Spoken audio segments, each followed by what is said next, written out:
A very good morning, evening, afternoon, wherever you are. Welcome to today's webinar, and we're very happy to share with you uh, our our webinar for today, which I'll share my slides shortly.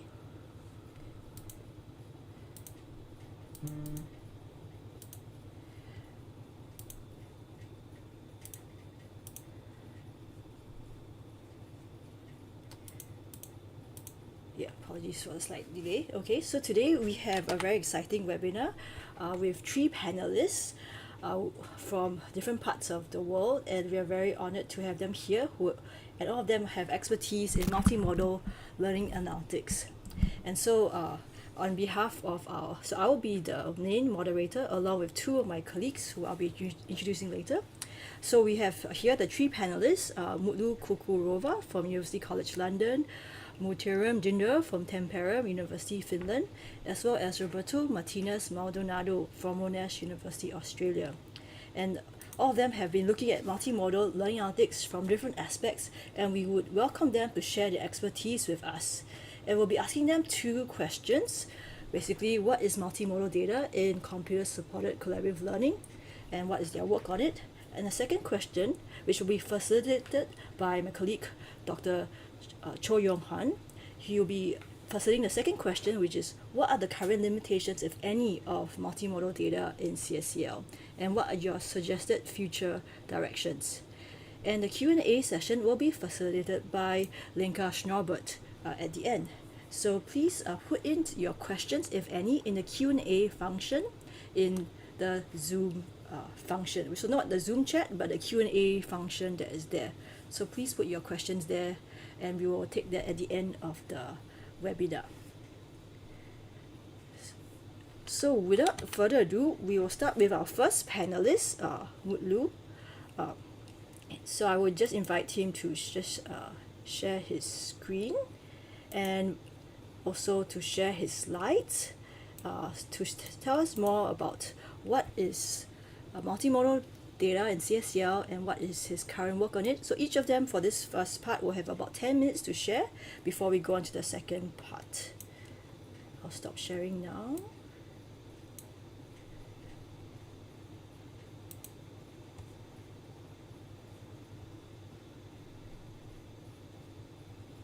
So there might be some delay. Yeah, so Mutlu, over to you. Please. Thanks, Elizabeth.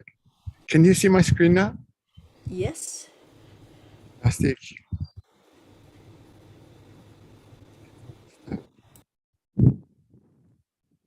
Brilliant. Hello, everyone. It is an absolute pleasure to be here. Many thanks for the invitation. So Elizabeth, as she mentioned, we were given this question of what is multimodal data in computer-supported collaborative learning, and I will try to present one way of conceptualizing and thinking about multimodal learning analytics that we have been focusing in our research. And I will try to give a few examples from our recent research studies that might give some insights into what's going on in our field.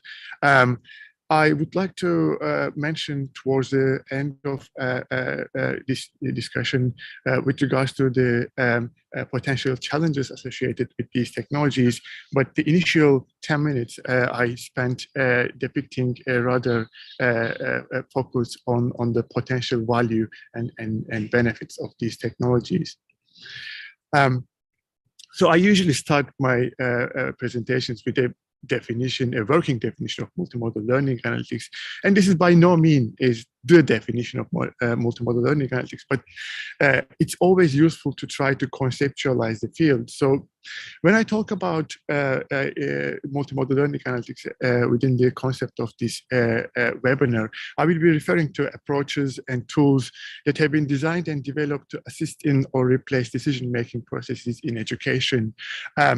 One of the really key unique features of multimodal learning analytics, as one would expect, the use of different modalities of data, which is not as common to more traditional analytics or more traditional AI research, which is based on analytics from log data.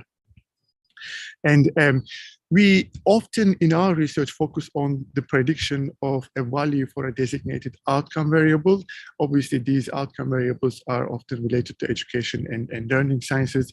And our end goal is to provide some feedback and guidance or decision support through a user interface. So what is multimodal data?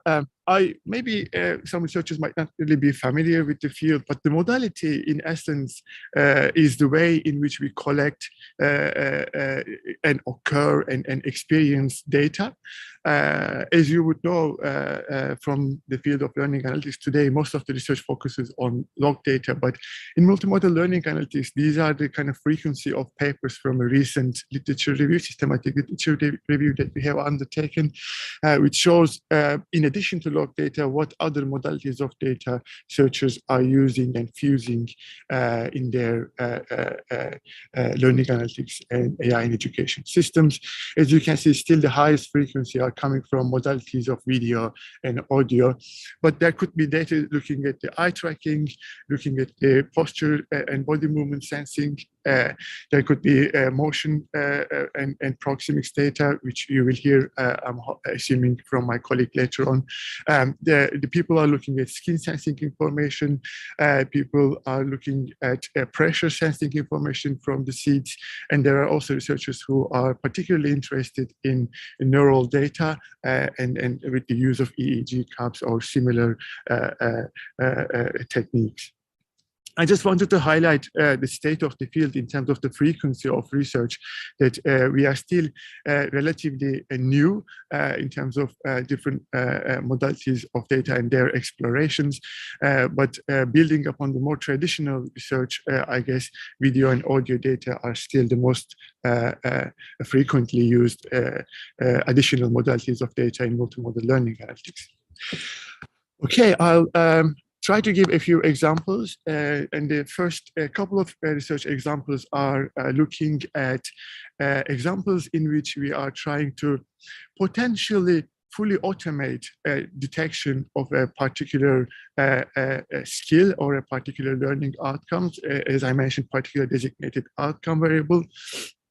So we have been working for a few years on a multimodal learning analytics system that collects data from different modalities when students are working on an open-ended design problems. So these are problem-solving tasks that do not have a very clear answer or a very clear solution. And we have been collecting data from students' faces, their hand movements using visual marks. We have been recording their interaction with the physical computing kits while they were working on them. Students had a mobile tool where they were reflecting and adding the states of their problem-solving stages, like the scoping stage or the action stage or the reflection stage. And we have been also giving students opportunities to give emotional feedback through their self-declared input. In this kind of group of activities, in this group of research activities, there is a clear set of multimodal data as input. There is a very clear end label as an output, in which we have been working with experts and teachers to ask and watch these videos to be able to label them as different competency levels of collaborative problem solving. And we were trying to build some models that would help us predict the same human labels with a high accuracy. And in this case, the input modalities were used to collect these independent variables, like the faces looking at the screens, distance between learners' hands, the speed, the audio levels, as well as all the IDE interaction with the Arduino kit. And these are the amount of time that students spent on different phases of their collaboration. So the green shows the scoping stage, and the blue shows the actual problem-solving activities, and the pink shows the reflection stage and how much time they spent on these. And our goal was literally to build a potential model that would predict with a high accuracy. We explored more traditional machine learning approaches, but also more modern deep learning approaches. One really important point that I want to highlight here, rather than the accuracy of these points, because these models are quite skewed and they might be overfitting. They have limited data. These are initial research explorations, obviously.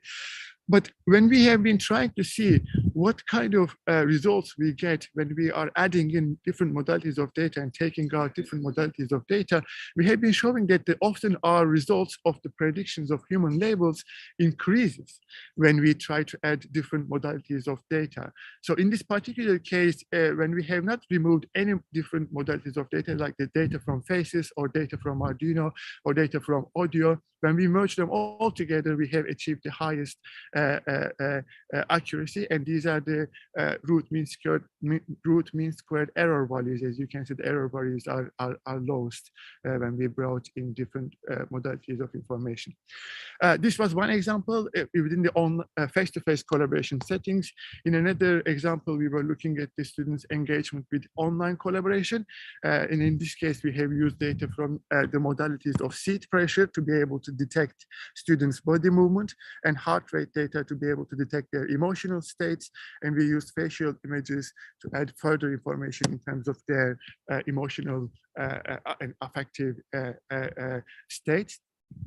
And again, we were able to achieve about F1 values of 0.85 in terms of students' engagement and awakeness while they are working in an online collaborative learning setting. So these are systems that we are trying to potentially automate the detection of a designated outcome variable, in this case, students' engagement with collaborative learning. But in another conceptualization, another group of projects, we have been actually trying to take a more deductive approach of thinking about, if we know from the learning sciences, what are those interesting, relevant constructs, concepts that can be used to understand collaborative learning, can we potentially detect certain insights into these sub-constructs of collaborative learning? And in this case, we have been using data from two modalities of students' face recognition and students' skeleton information. And we have been working on a team LSTM model that initially connects these two sources of information to be able to detect the data, skeleton data that is coming from each individual student separately, and then fuses these all three students' skeleton information together to be able to potentially detect their three engagement states with collaborative learning, whether they are passively engaged, whether they are actively engaged, or they are semi-actively engaged. And the accuracy levels in these relatively easier tasks of detection were much higher compared to the detection of full collaborative problem-solving competence based on the students and based on the teachers and experts' final labels. And then using these engagement states of passive, active, and semi-active as 0, 1, 2 states, we have been building and trying to come up with certain transparent, easily digestible, from a teacher's point of view, algebraic models that would give us some insights into the relevant constructs of collaborative learning. And we have been particularly looking at algebraic models of student synchrony, individual accountability. So if one student talks, how much other students are paying attention to these, mutuality of their interactions, as well as the equality in terms of their physical active contributions to the problem-solving task. And at last, I want to quickly mention these insights that we have been generating using multimodal learning analytics as a methodology. So for the first two tasks, we use multimodal learning analytics as more a piece of technology or a piece of tool that would help us make certain decisions, or that would help teachers make certain decisions. But we have been also using multimodal learning analytics as an opportunity to potentially generate insights into collaborative learning. So more from the research purposes, from the research investigations point of view. And in our recent work, we have been exploring the differences between collaborative behaviors of groups in online settings versus face-to-face settings. And in both conditions, we collect data from students' audio, students' video, and their clickstream data from the Miro engagement. I'll stop here, Ellie. I just wanted to highlight one last slide where we use this a framework of multimodal learning analytics as a research methodology. So the audio and video data were used with human labeling to be able to detect certain codes that relate to students' interactive behaviors, cognitive, behavioral, regulative, and social emotional behaviors. And after this initial human labeling is done on different modalities of data, we create multi-channel sequence of these different labels. And then we use optimized matching algorithms and word clustering to be able to detect the similarity between different clusters of behaviors. And then afterwards, looking at these sequences, we try to see statistical differences or structural differences or transitional differences between the different student groups, sequences of behaviors. And in our recent research, we have shown at least 3 to more different types of collaboration behaviors that are associated later on different learning outcomes. So this is the use of multimodal learning analytics in our projects as a research methodology rather than a tool or a technology. Thank you. Thank you so much, Mutlu. That was really very interesting work. And I can see that there's both video, and you mentioned also even posture data that can be used as part of both in face-to-face as well, I guess, in blended learning contexts. So thanks for sharing. Your work looks very interesting. And we'll get ready for the next panelist, Muterum. So if Mutlu could stop sharing and Muterum could get ready. And we will, so he can start anytime now. And yes, if there are any questions, please put them in the Q&A too. Yes, I'm about to share my screen. Just a second, please. And I can also invite the panelists later on to turn on your screens so they can see you too. The audience can see you. Do I turn off my video as well, you mean? Yeah, your screen Okay. video, yeah. Just a second. Can you see my screen now? Yes, we can see it. Great. Hello, everyone. I would like to thank all the organizers for bringing us together around multimodal data in computer-supported collaborative learning today. Mutlu has provided a wonderful working definition of multimodal learning analytics. I will go to a bit more basics and start with providing basic definitions of collaborative learning and multimodal data in computer-supported collaborative learning. Collaborative learning is built on interactions. It's multifaceted, which means that it involves multiple individuals and interplay between various cognitive and affective processes. And it's a cyclical, adaptive, and nonlinear process. In this sense, collaborative learning is a complex dynamical system.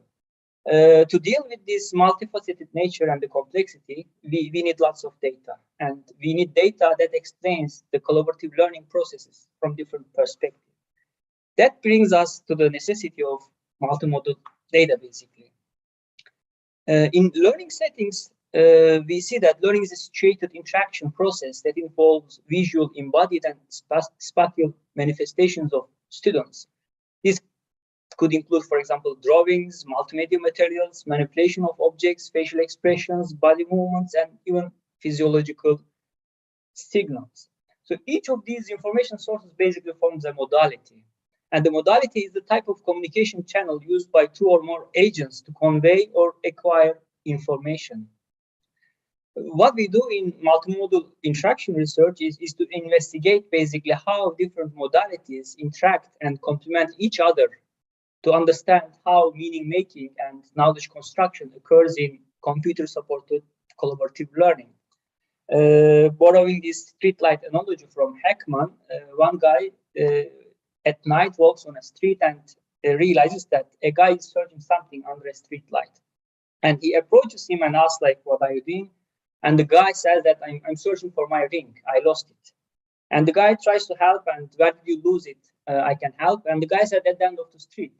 And the other guy is surprised, like, this is the middle of the street. Why are you searching it here?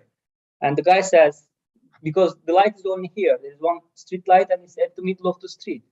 So basically with multimodal data, what we are trying to do is adding more street lights in the street so that we can understand the phenomenon of learning or specific collaborative learning in a better way. And when we look at the data types, which Mutlu have summarized in detail, we see three types of data, multimodal data in computer-supported collaborative learning. The first type is the time-intensive data. Time-intensive data describe the dynamic change of individuals or variables in a system and how they change from beginning to the end of collaborative task, let's say. For example, how visual patterns shift over time in collaborative problem solving. And relation-intensive data describe the relationships or interactions among the collaborators. For example, studying leader-follower relationships in computer-supported collaborative learning. And time and relation-intensive data describe both within and between individual changes over time. Hi, Mutlu. Time relation-intensive data may inform about how individuals and their social partners reciprocally influence each other over time, and how multiple psychological phenomena vary together in computer-supported collaborative learning settings. Mutlu, sorry to interrupt. Could you speak nearer to your microphone? Because we had some feedback that the sound quality is not so clear. How is the sound now? Slightly better, yeah. I'm a bit closer. Yeah. Do you hear me better now? Slightly better, yes, thanks. Okay. After providing these basic definitions, I would like to shortly summarize two of the research we have recently completed. The first was about detecting leader and follower students in collaborative problem solving. We have recorded videos of students during their collaboration, and we have also video coded their interaction to decide the leader and follower students actually by using Mutlu's NISP framework. And we use the video coding as the ground data. And then what we have investigated is that the level of emotional mimicry among the collaborating students, the level and its direction actually, who is mimicking who, is it informative of leader and follower students in a collaborative task condition. And the video coding results matched 70% with the facial recognition analysis results basically. And we have our preliminary findings basically showed that it's possible to detect leader and follower students from looking at the emotional mimicry among the collaborating students. In our second research, we shifted the ground truth, which was video coding in the previous study, to the EDA data. The basic feature of EDA data is that there are these EDA peaks. There are sudden bursts in the EDA signals that might be indicative of cognitive, affective processes or nothing. Studying EDA peaks at the individual level is challenging because it might indicate anything apart from learning processes. What we have done is that we observed how the EDA peaks of collaborative learning students correspond to each other. We developed this shared physiological arousal event concept in which if the EDA peaks of, in our context, 3 collaborating students are manifested within a specific time window, which we have statistically defined the optimum time window in our paper, you can see the details. We were interested in if these shared peaks occur in a collaborative group, what does it indicate? Instead of video coding the whole interaction, we have only video coded the moments where these shared peaks among the collaborative members occurred. And we have managed to actually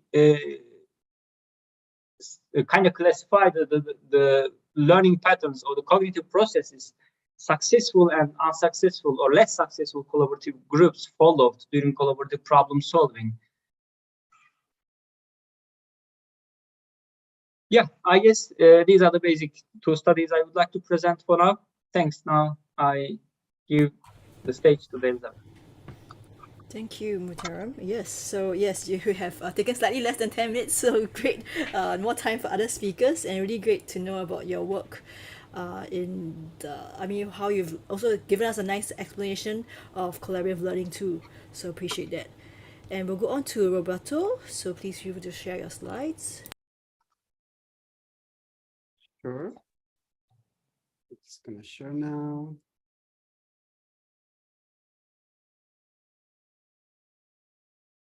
Okay, can you see? Well, thank you, everyone. Thanks so much for the invitation. And awesome. Thanks so much for the invitation and the opportunity to talk about this exciting topic. And I promise that I'm going to bring a different perspective to what you heard before, a little bit aligned with what Muhterem was talking about when defining what is multimodality. And I'm going to focus on CSCL, of course, as well. So I'm going to bring yet another definition of multimodal learning analytics. This is one I really like. It's a definition that started with some of the pioneers of multimodal learning analytics, our colleague Marcelo Worsley. And I like the definition because it talks about the goal of MMLA to support learning experiences that may be collaborative. So it's very aligned to the purpose of this session. Hands-on, face-to-face, and I like this, de-emphasizing the computer screen as the primary form or object of interaction.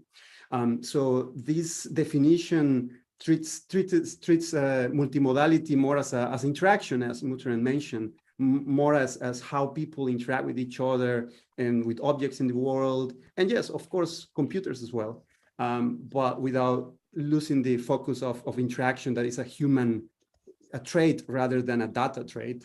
But definitely there are different alternative views of multimodal learning analytics, which is what makes exciting this emerging bubbling area. And when we talk about collaborative learning, potentially we can start looking again at how humans used to collaborate and learn together, not necessarily always mediated by computers. That's a valid way of collaboration, but we also have now spaces where computers are just part of that collaboration. Sometimes there are no computers, sometimes just mobile phones, or sometimes in the workplaces, we find different ways in which computers, of course, play a critical role in team collaboration, but some teams just simply need to work in that physical space, as we have in healthcare and emergency response teams, engineering teams. There is still that collocation, and to me, that makes multimodal learning analytics the future for learning analytics and potentially a new tool for CSCL research and also development of tools to support collaboration. And the argument is, I'm going to bring this human-computer interaction lens, which is also part of my background. The computer is disappearing. That's a fact.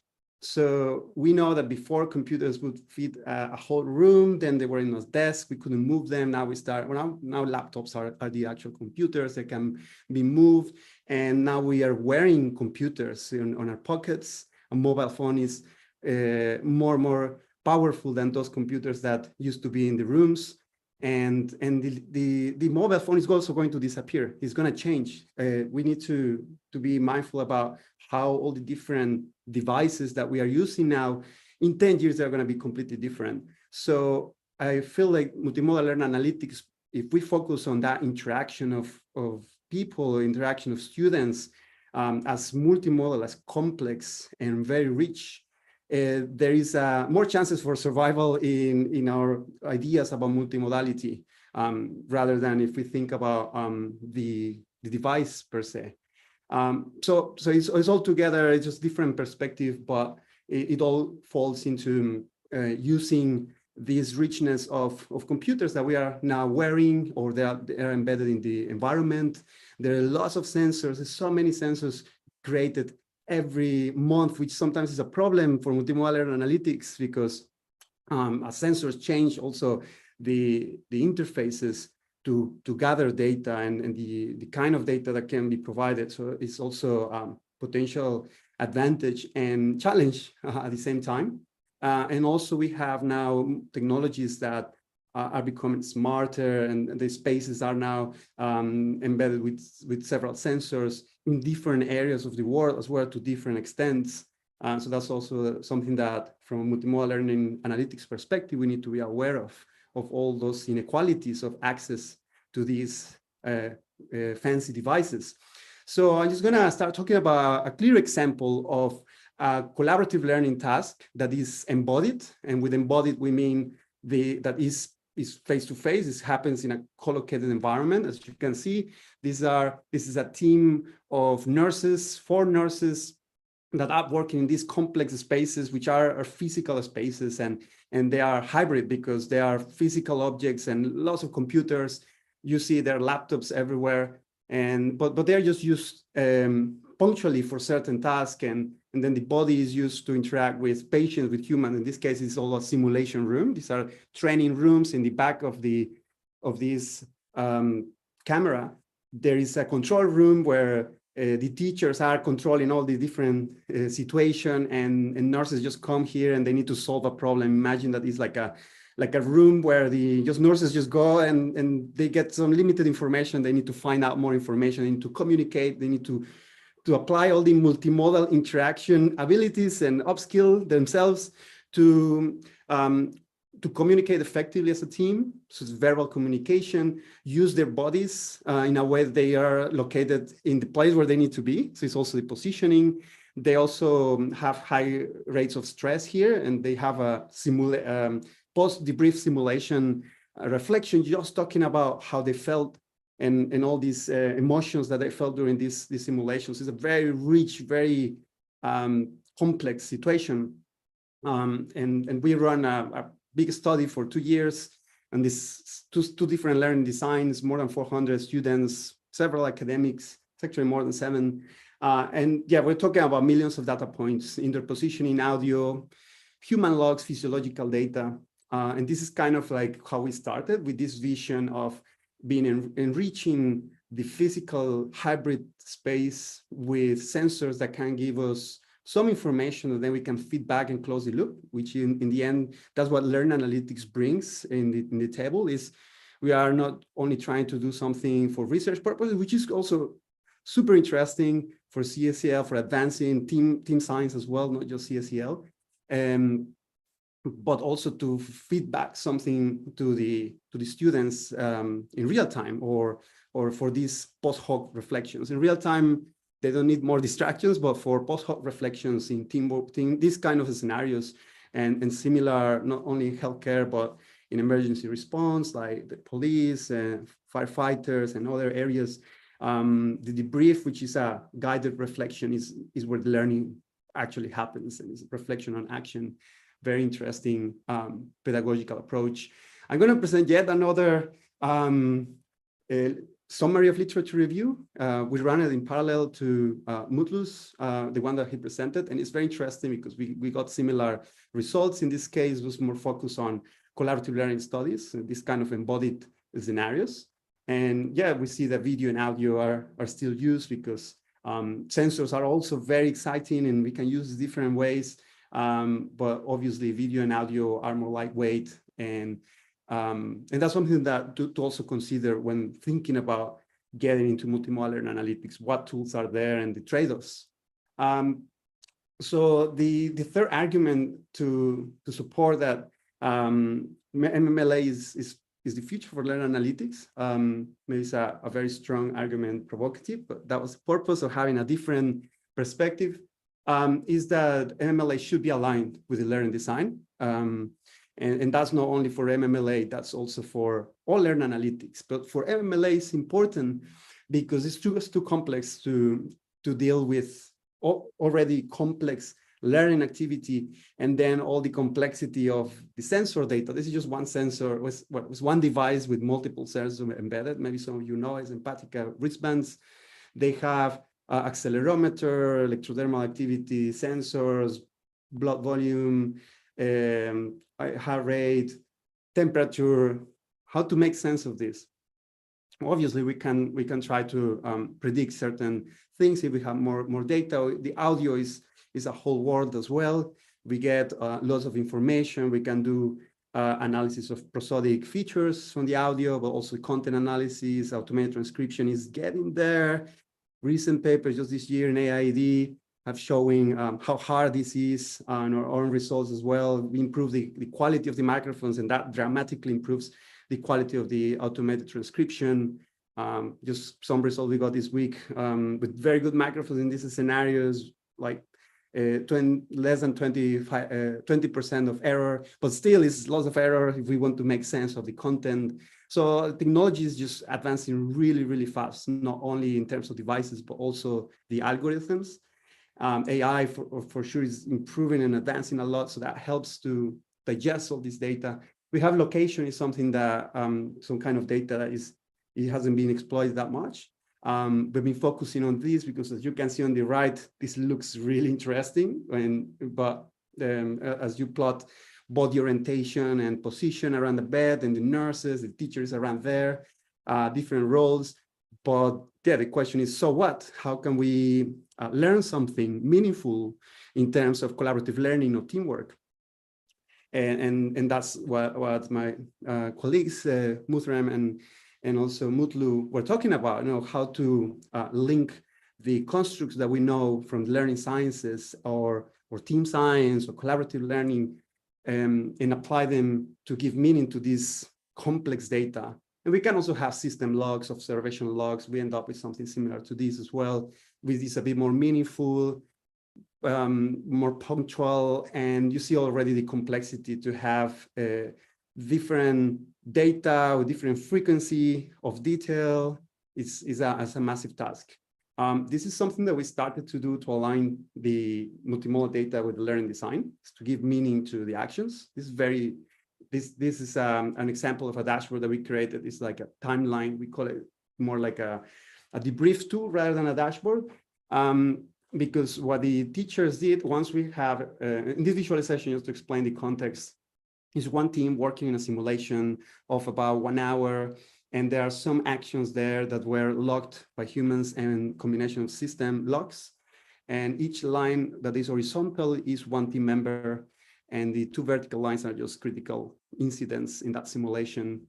And there is some meaning here, but if we present this to a student, they are like, okay, we need to start to explore and make sense of it. So the teachers already have their learning goals, and that they are converted into these buttons at the bottom of the visualization. And when they were pressing on them, we applied this metaphor of data storytelling, which is applying certain rules to that, to digest this data for them. And these rules come from the teacher. So the teacher is pretty much expecting that the students were checking vital signs every certain frequency, and they didn't do it. So a message appeared there, like, oh, you missed the vital signs, but there's also positive feedback because they did a critical procedure on the right time, but they forgot to do the ECG. So as you see, this notion of data storytelling can help to start navigate this complex data. And we also started to embed physiological data instead of having all these complex sensor data, converting that into a higher order of meaning, which is, okay, what is high arousal, what is mild arousal? Well, can do some, we can hide that complexity underneath the algorithms and start to think about how we're going to end up presenting something to the students, in this case, students guided by the teacher. And they were using these kind of visualizations to reflect on what happened. This was for physiological and the epistemic aspects of the task. We have another recent example, which is giving meaning to positioning data based on the task. So these are all these positioning badges that the students were wearing in this space. They provide X and Y coordinates and body orientation. That's fine, we can plot it, but so what? What's the meaning? So based on the learning design, as in this case, we have a whole word where the bed 4 was pretty much the solution of the puzzle for the students. Bed 4 was a patient they needed to identify and provide critical care, otherwise it's going to die, or something like that, something similar to that. And the other beds needed to be attended, but bed 4 needed to be prioritized. So certain areas of the physical space had certain meaning, and simply by identifying the transitions and the time that the students were spending in each of these, we could transform these X and Y coordinates, which can be plotted and look nice, but they don't have much meaning for an educator, to a higher order that set of codes So we're not dealing anymore with X and Y coordinates. So if we got this higher order meaning, we could apply tools like, for example, epistemic network analysis. And in this case on the right, we have one of those outputs where we have epistemic network analysis. If you are not familiar with it, this kind of networks, each of the nodes are one of these codes. For example, CP is collaborative in the primary task, and the blue lines indicate that the high achieving teams focus on the primary tasks, and they were doing collaboratively. So more than 2 students were collaborating in that primary bet, and the low achieving teams, they were working individually or collaborative, but in the other bets, which were not the real important ones. So we can see how the position of the students when mapped into a higher order of meaning were indicative of the kind of quality of task work that they were doing collaboratively in the end. It's very interesting to see that. And with that, I'm going to to stop, and so we can transition to the next phase of the webinar. Yeah. Okay, thank you very much, Roberto. Your presentation is very interesting because you applied multimodal learning analytics in the real situation in the medical setting. Okay. Let's move to the second section. Would you turn on your screen, panelist? Okay, Mutren and Mutren. I did. Okay, thank you. Yeah. So, I think all of your presentation gave us a lot of insight and interesting research results. So now we will talk about the limitations of multimodal learning analytics, particularly in CSCL setting. So could you shortly talk about the limitation after sharing your ideas? And then we will discuss about the future direction of the MMLA in CSCL. Okay, so Mutlu, could you share your ideas about the limitations? Yeah, indeed. Thank you very much. I really enjoyed both of the presentations. And I think, if anything, they just show how broad the field of and the concept of multimodality is. I wanted to kind of come back to react to this question of limitations within a perhaps more structured sense, at least with an initial attempt. I mean, in the presentation, I was trying to kind of highlight 3 different almost research fields, 3 different ultimate goals of the use of multimodal data in CSCL contexts. One of them was looking at these fully automated systems where perhaps more can be considered as within the AI or AI in education research. The second concern was thinking about what Roberto named as the kind of closing the loop in his presentation, the help of learning analytics for teachers and end users. And I also tried to briefly mention about the use of multimodality and multimodal learning analytics as a research approach to generate insights into our understanding of how collaboration works. And I think each one of these 3 areas of investigations has its own specific limitations associated with them. I can tell very briefly about the area I think I have been doing most of my work within this AI in education setting of the potentially fully automated systems. And to me, Some of the challenges obviously are overlapping between these three different conceptualizations, but particularly with regards to fully automated systems, I see different clusters of limitations. One of them relates to this idea of doing accurate predictions of a highly complex construct like collaboration. Most of these models that we are working on, the systems that we are designing, are problematic in their issues that relate to bias within the models, issues that relate to the accountability of the decisions that are fully automated, issues that relate to the transparency of these systems for real-world users, as well as the issues that relate to the fully automated predictions value for an interventions. Or sometimes you might come up with a very highly accurate prediction and intervene within a huge ecosystem of education or collaboration, collaborative learning setting, which might have actual detrimental impact after the intervention. So these, there are significant issues associated with the predictions. I think there are significant issues associated with the human agency and the lack of human agency in these kind of fully automated MMLA use.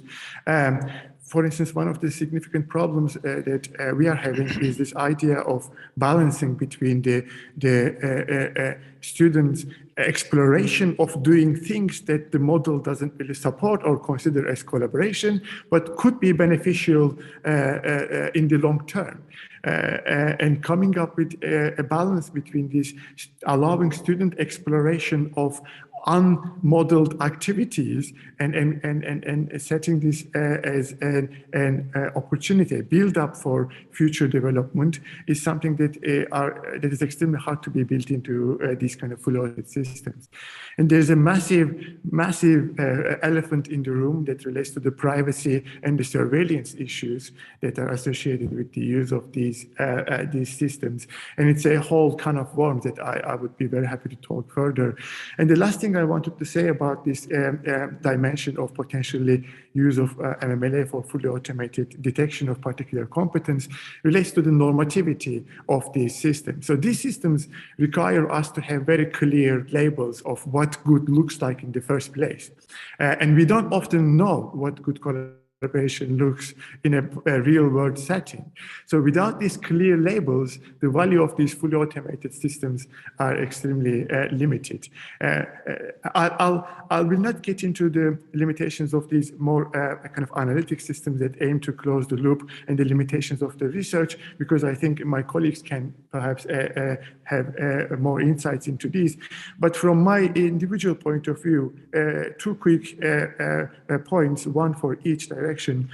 From the research point of view, I think one of the key limitations that I'm having in my investigations is CSCL research has been around for a long time, and it's a quite mature area compared to multimodal learning analytics. And there are so many interesting findings from individual researchers' in-depth investigation of collaboration process, really detailed analysis, discourse analysis. So how can we use MMLA that would tell us an insight that we wouldn't be able to generate through these existing methodologies, existing approaches, existing techniques that come from CSCL is a key concern and key limitations. Often we kind of find what has already been found in the literature through human researchers' investigation of the collaboration process. So that's a key limitation for me. But I'll stop here because I can go on much longer, but I don't want to take too much time. Okay. Thank you for the ideas. And you talked about fully automatic systems, limitations, and balancing between human agency and AI system. And you also talked about privacy and ethical issues. And yeah. So, Mutral, could you, what do you think of Mutral's ideas, his opinions about the limitation of MMLA, And could you add your ideas about the limitation and future direction? Yes, definitely. I agree with Mutlu, and I would like to mention the match between theory and the data issue. So as Mutlu said, computer-supported collaborative learning is not a new field, and there are established theories, framework that explains how learning occurs. And of course, a theory is developed by following a specific methodology. Just a decade ago, let's say, it was mostly self-reports, field observations, and now we are feeding vast amount of different data modalities to the same theories. And theories can be considered as the maps when we are exploring a terrain. Like we look at, there is a river here, there is a tree here, and this is how I should follow to hike this terrain, let's say. But now, especially physiological sensors and other modalities, and of course the theories are kind of developed based on observing overt processes in learning and collaboration. But now we are going to the invisible dimension with the physiological sensors and other modalities. So we are, the data, sometimes the issue is that coming to these invisible processes, and it's massive, it does not match the theory sometimes, let's say. In that case, we feel like we drop in a situation that there is little theoretical guidance how to interpret this data. So in a case, the limitation or challenge in multimodal data is that it might be easy, we can easily get lost in the data. So in that case, I guess there is more work necessary to understand what modality specifically helps us to understand with cognitive or affective processes in computer-supported collaborative learning. And another issue is, of course, like the collaborative learning processes, they are highly situated and they are task dependent. For example, a task you give to the students about medical field, like Robert explained, might be quite different than a physics learning task you give to the students or a robotic design task.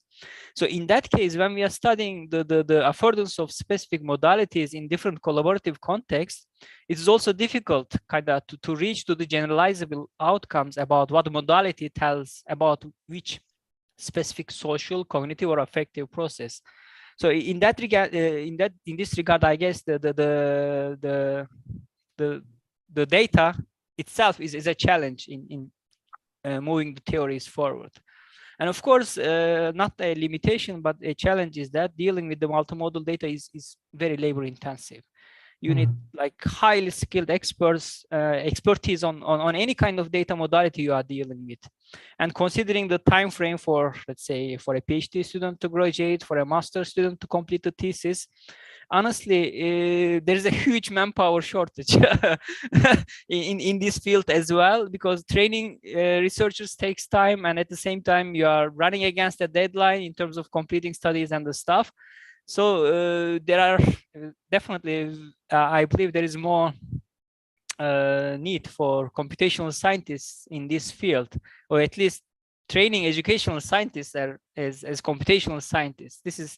This is another challenge I would like to mention.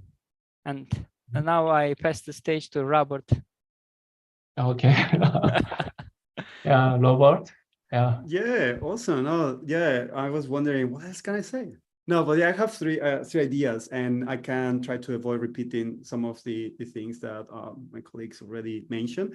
So the first limitation I see, challenge limitation, is complexity, and there are multiple ways to see this, you know, as complexity of putting together these projects or the setup, I also mentioned, you know, sensors are also quickly evolving. So one sensor that was working well 2 years ago, that happens with us this year, there was like, well, it's not working, so expensive. Does it worth it to all the expense, complexity, and costs associated with these kind of studies? So that's one question that just keeps coming, and that's something that that needs to be considered. So if there's impact in what we are doing, then it's worth it, right? So that's one potential limitation in certain areas. We are fortunate in this kind of settings of healthcare where they already invest a lot on equipment. So adding sensors is nothing compared to the much more expensive things they have. But if we think about a classroom in Latin America, where I'm originally from, we don't think about it, right? Because there are more priorities. So everything has its perspective. And in terms of complexity, the same topic, I would like to refer to a question that was asked already by Gaoxia about, because we are talking about complexity of data, there is also complexity in modeling. So how do we explain to students and teachers all these things? It is already complex to explain anything that has to do with AI. What about AI now applied to speech, physiological data? It just makes it a bit harder as well to get the buy-in and understanding in the data literacy that may be needed for someone, a student, to fully to consent fully with full awareness of what's going on underneath. And our teachers as well ask, like, oh, if I know what's happening, I can use it in a better way. I can use the tool that you're giving me in a better way, but the complexity can be really hard to grasp. So complexity, that's the first topic, first limitation. The second one, is related to what Mutlu was talking about, validity of the constructs.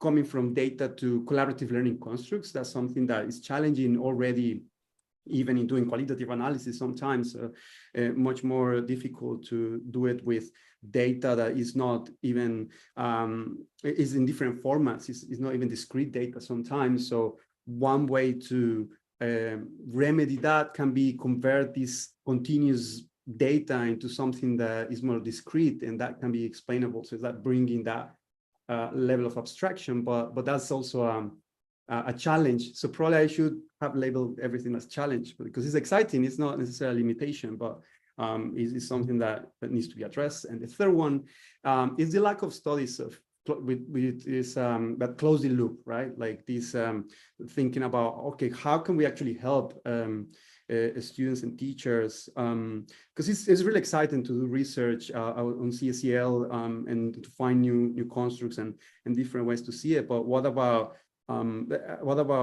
thinking about end users? If we install anything, if we do it for studies and then we change something in learning design, that's really cool. But what about actually providing something to the students and teachers? That's also a challenge, a really important challenge, because it's not easy based on all this complexity and validity. So yes, but it's an exciting area. And anyway. Okay. Yes, Roberto also talked about some challenges and limitations in MMLA in CSCL, particularly about the complexity and kind of CSCL constructs, the relationship between constructs and data, and the issue of closing the loop. Next, we will discuss about what could be the solution, what strategy are necessary to overcome these limitations or challenges. So what do you think of the, do we have the kind of solutions? Okay, yeah, anybody can talk first, yeah. Not a direct solution, but Robert also, and I was underlining that the complexity issue. Nowadays, at least, I'm pretty much fascinated about this complexity science and studying collaborative learning with the methods borrowed from this complexity science and complex dynamical systems.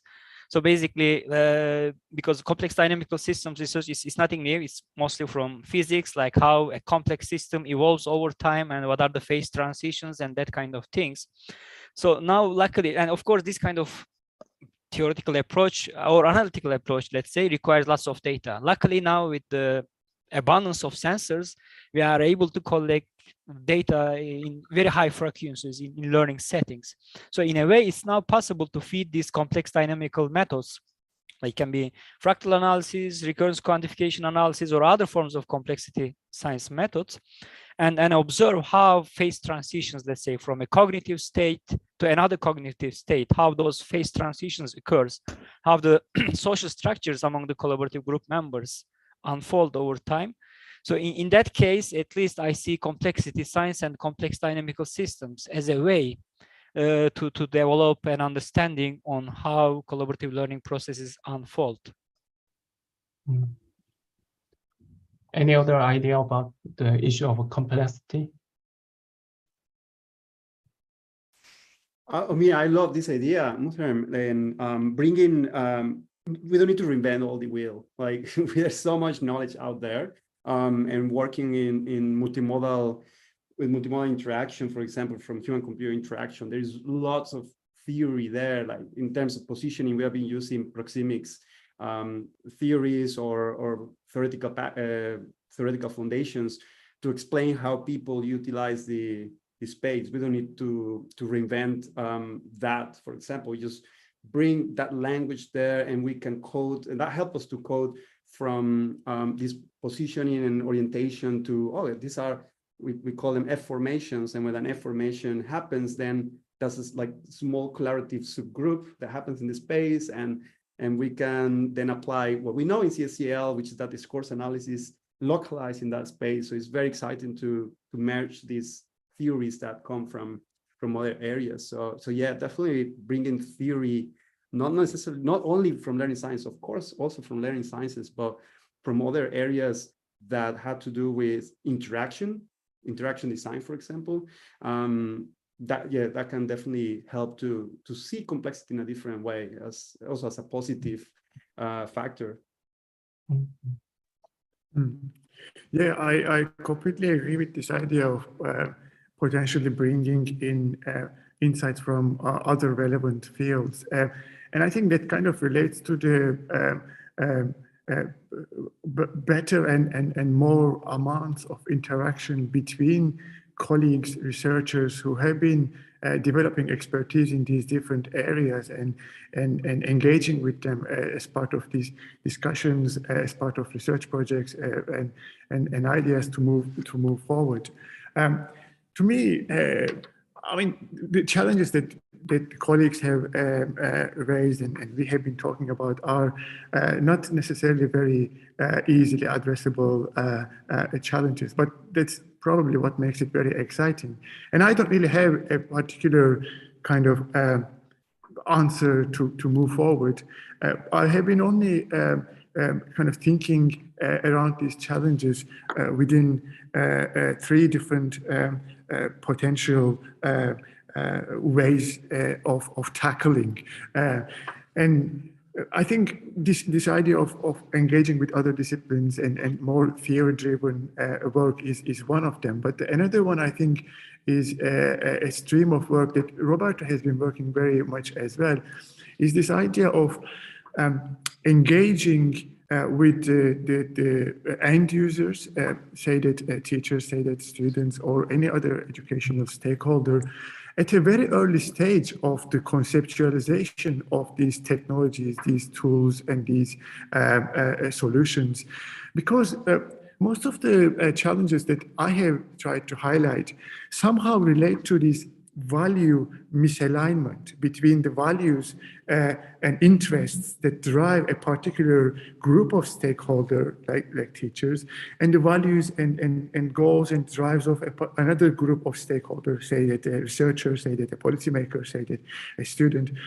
And to me, so far, the most effective way that we could come up with to create this alignment and move towards a shared understanding between these key stakeholders is to engage in participatory design approaches, to engage in co-design approaches, to engage in initial conceptualization of these technologies, tools, and solutions to involve other stakeholders. We have been spending quite a lot of time on this idea of, we create a visualization, and Roberto has been doing a lot of work on this as well. We build something that is meaningful for us as researchers. We generate insights, but how do we gain the initial buy-in, the adoption of the end user, of a teacher, of a student? How do we make them understand these insights that are coming perhaps relatively straightforward to a researcher based on all the background and knowledge, but wouldn't necessarily be that straightforward for a teacher? we have started from a very complex visualization draft prototypes and end up at a very a different version of it when we try to actually genuinely create a multimodal learning analytics visualization that would be adopted in real world practice. So that's that's a really important dimension I wanted to highlight that requires future research and a lot of interest. Another very quickly dimension I wanted to highlight, it relates to this, again, the kind of fairness, transparency, bias issues that I have initially highlighted, is to move towards more trustworthy and systems that end users show trust and buy-in. And I think that's a really interesting research area for MMLA, that we can build upon existing HCI literature to derive. We have been doing a lot of work recently on developing tools to measure teachers' trust, designing tools that would be considered as trustworthy to be adopted. And I think that's a really, interesting future direction of research as well. I don't know how we are doing in terms of time, but do stop me, because I could go on much longer than the time allows. No problem. So I think I totally agree with your ideas to work with end users and participatory design ideas. And it is also very important to kind of emphasize the fairness and transparency of the system. Perhaps we should move to the next section. The next section is the Q&A time. Lenka? So, yeah, hi. Okay, so we'll just move on to the Q&A session, and we have a few questions. The first one is, have you collected data in natural, for example, classroom settings, or did you experience students' resistance regarding data collection, for example, concerning their privacy, and how do you think research can respond to this issue? And Roberto, you already answered some of it in the Q&A, and Mutlu, you just talked about trustworthy system participatory design. So yeah, maybe you can share some more thoughts, or Muhtarem, you may share your thoughts on this. Yeah, maybe I start, because I have just applied to the ethics committee for a data collection. Basically, the document was almost 50 pages. When you're collecting any form of physiological data, you have to pass through several checks, at least in Finland. Yeah, one limitation or challenge about dealing with multimodal data is it takes also maybe longer to collect the data compared to other settings. And of course, finding participants is a challenge. For example, I'll be collecting from higher education settings, but at the same time, we know that there are lots of discussions and arguments going around this tracking, facial recognition, physiological data. And of course, in our study, we have to be fully open to the participants, how we will process the data. And those documents we present to the students, sometimes it includes also the legal, like GDPR issues. So it becomes a cold document, a scary cold document participant reads through and like, oh, I'm not going to participate in this study. This looks like, I don't know, as if we are doing something fishy or like too complex for them. So in that case, yeah, recruiting participants is also a big challenge, apart from the complexity of data collection process, attaching all sorts of sensors to them. But definitely I agree with Mutlu that there should be some trust system developed between our community and the teachers and the students. And yeah, I guess there is some work to be done in that aspect. It's very fascinating, because if I can just add something, is that the situation in Europe is different to, for example, now we're in Australia, where the ethics is different ways, is simpler here, let's say, in a short. And we just completed an actual deployment in 1 year. Last year was during lockdown, and it was a bit crazy, and we just focused on data collection, and what you saw there with the nurses, and we were a bit scared that everyone was going to be afraid of wearing these devices because they are wearables. But no, everyone was comfortable, even though we thought, like, in terms of hygiene and all of that, we were cleaning and everything. But the responses, because we measure that, responses from students were like, no, it's okay. This year we got less consenting, and we were like, what's happening? We're just replicating everything. And what we changed is that we are closing the loop. This time we show something to the students, but it was hard for them to understand what was going to be shown. They had to consent before seeing it. And that was scary. That was, we're going to show it and everyone else is going to see it because it's to be used in the team debrief.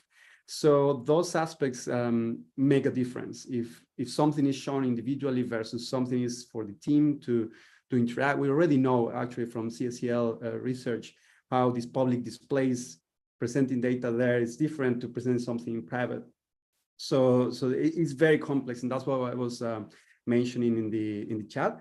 But the second thing that is also related with something that Mutlu mentioned in terms of human-centered design, that's something that we also have been doing and promoting. Let's bringing human-centered design to involve the students and the teachers in the co-design of these interfaces. So from a teacher's perspective, they're valuing that. They are defining the meaning of the data. We're co-defining the modeling itself from scratch.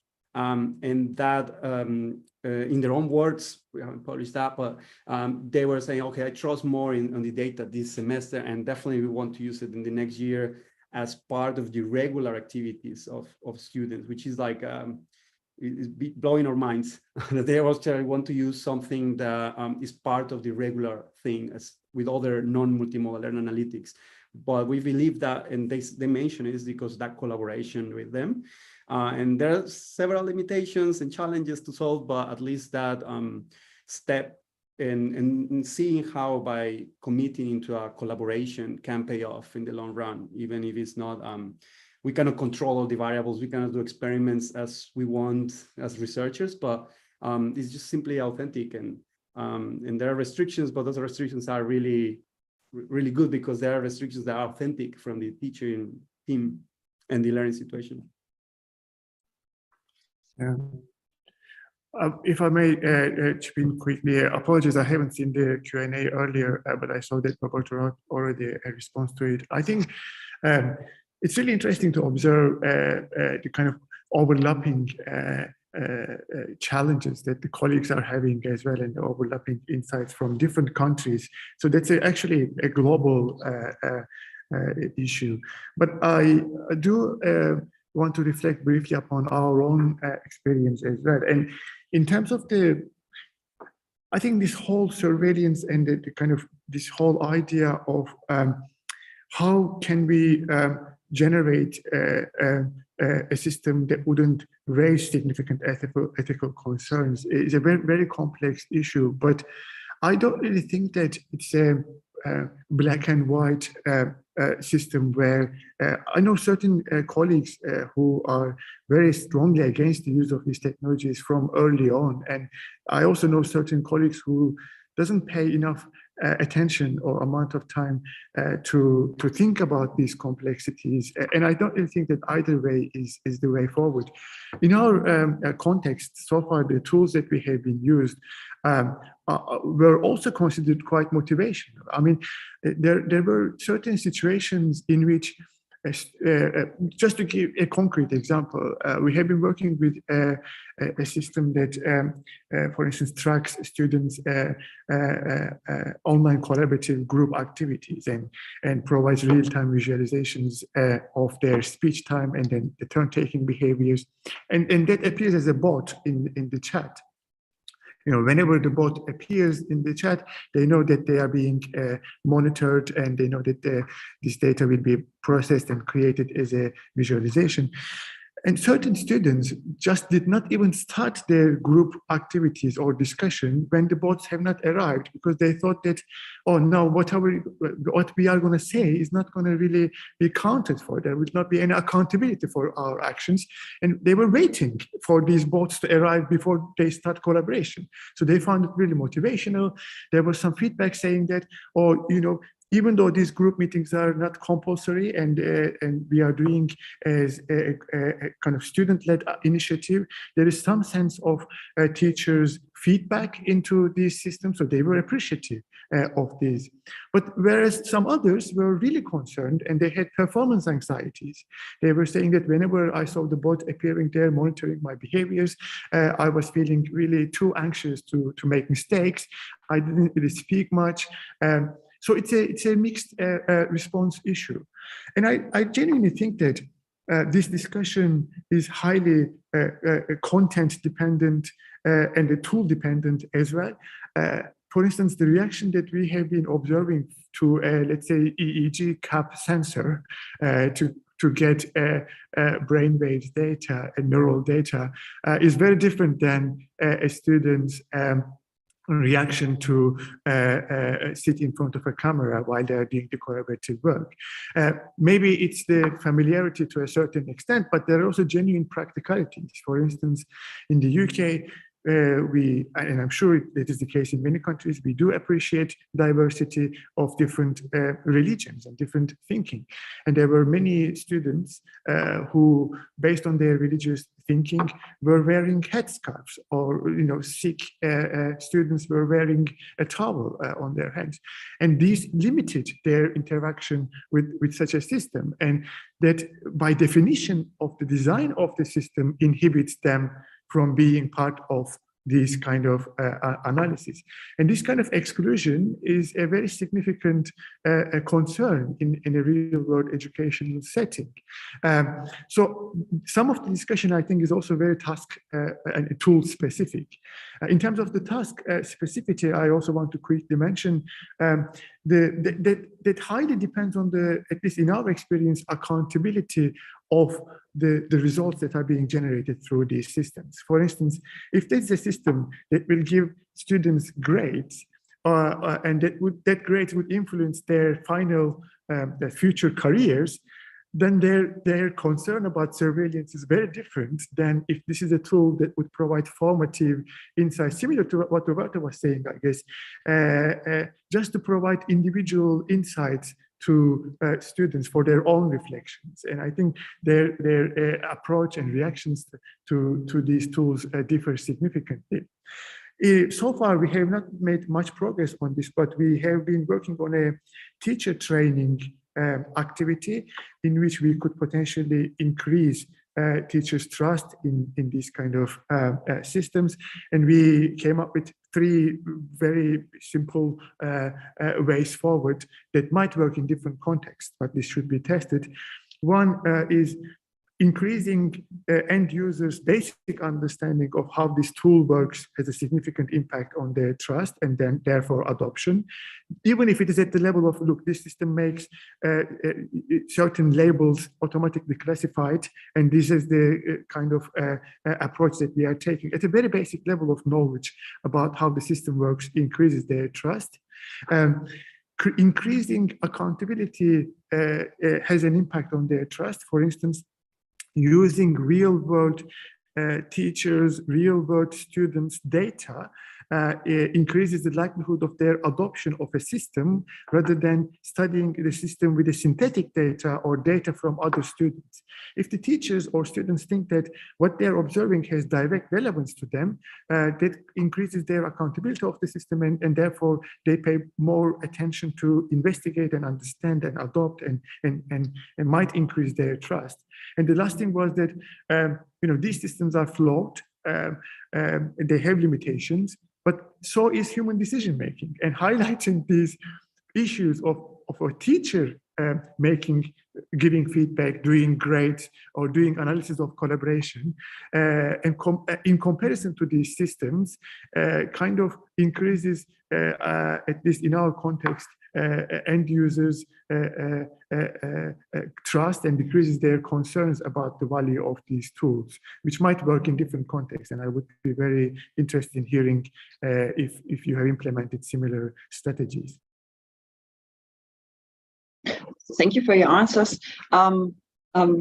Concerning the time, I just think I will skip to the next question. I think you could talk more about this issue, but there's another question from Sebastian Strauss. what do you think can be the role of MMLA in developing educational theory? How can it help modify existing theories, and how can it help modifying new theories? And in term, you talked about theory kind of as a roadmap for research. Maybe you can start. Yeah, definitely. As Mutlu said, with new modalities, we should be looking for processes or the things that have not been observed or found before. So in that case, we are not there yet, but hopefully new data modalities will definitely help us to update the ongoing theoretical frameworks in computer-supported collaborative learning, and to help us understand the complexity of cognitive, well, the interactions between the psychological processes, and also the complexity between the social interactions among the learners. I am optimistic about it, but yeah, things don't happen at the night. I guess it will take some time.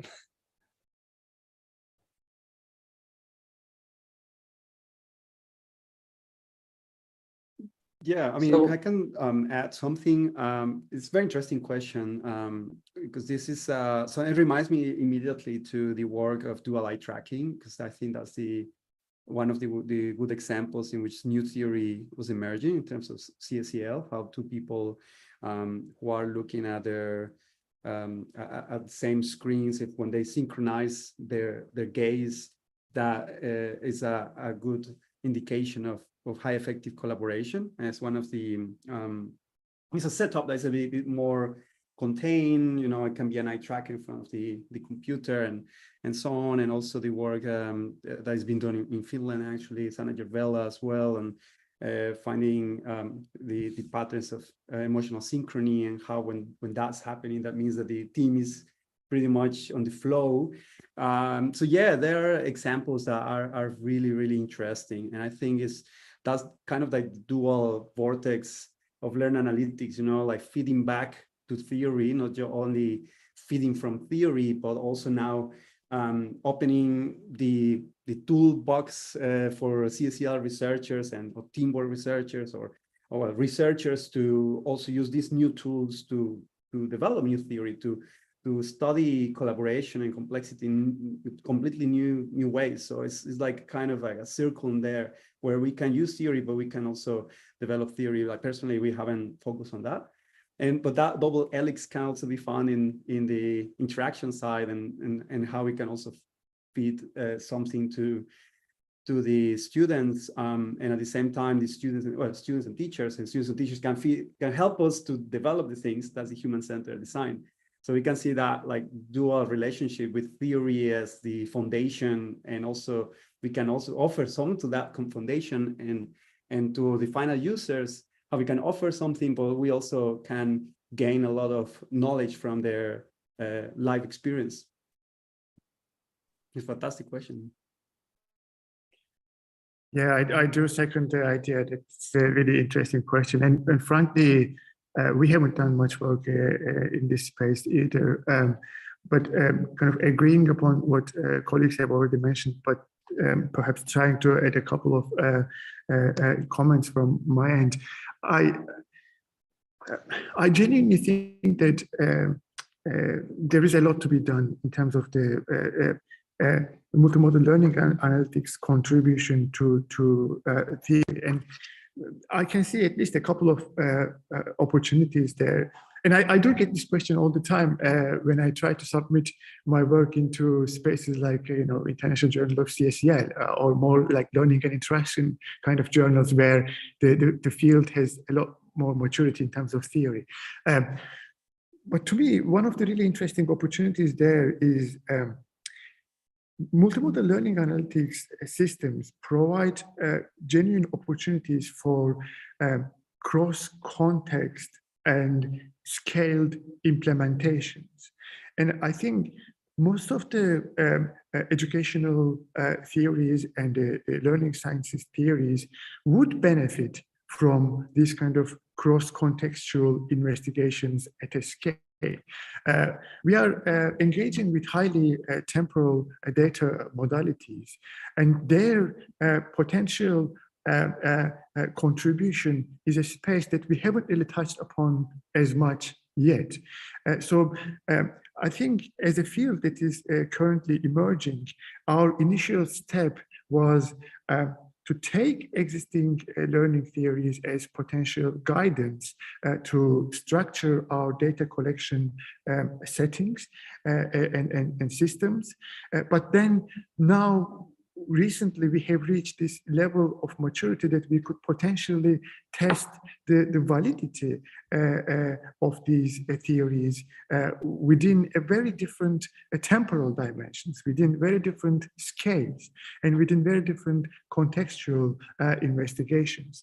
And this space has not really been investigated as much yet.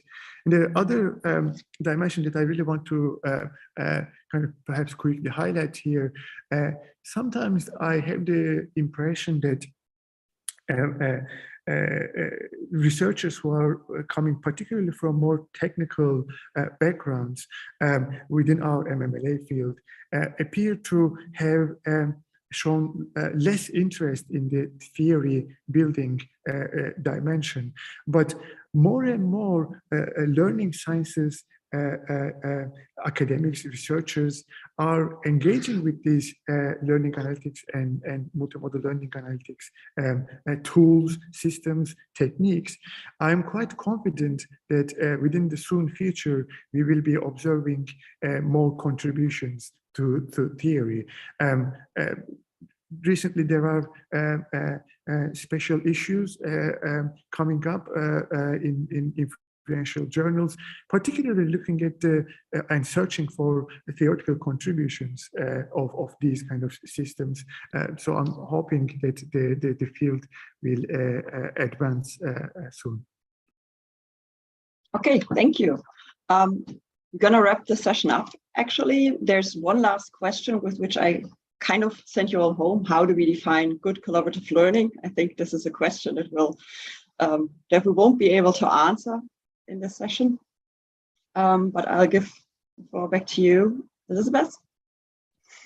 Thank you, Linka. And really thank you all our panelists for providing us with really, really wonderful insights. And I've scribbled down so many notes and very useful points, and also very practical issues on the ground, be it in terms of understanding each modality first before you can actually combine them.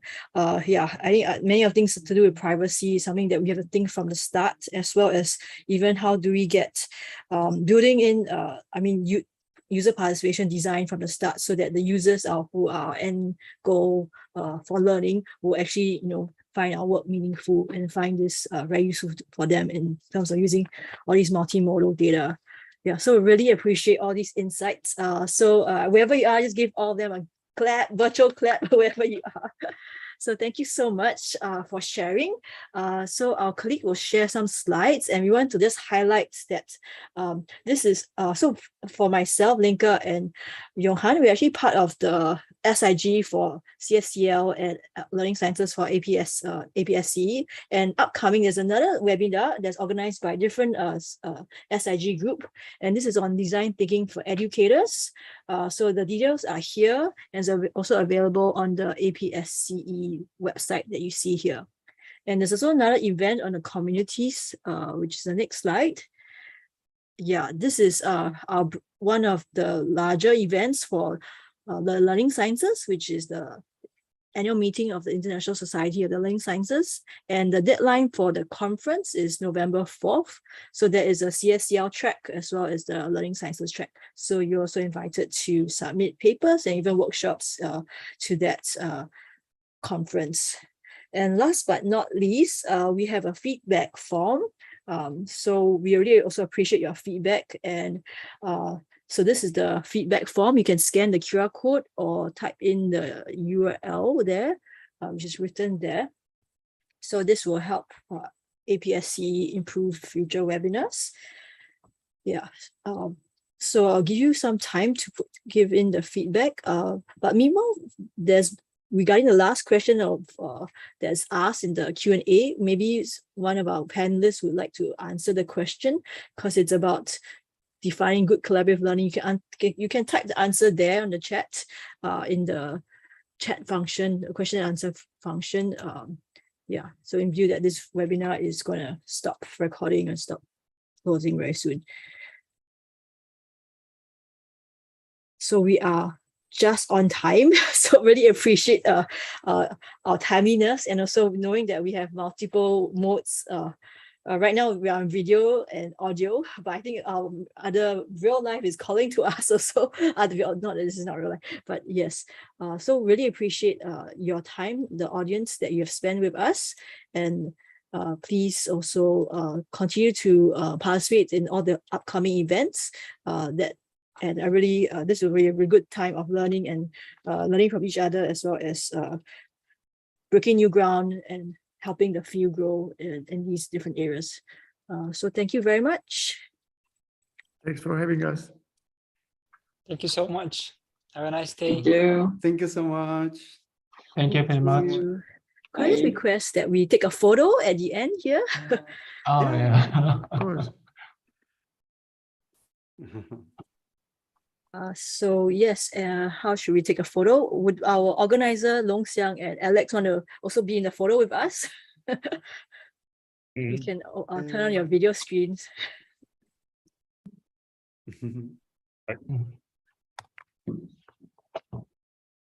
Okay, I guess I'll take the photo then. Just smile. 3 seconds.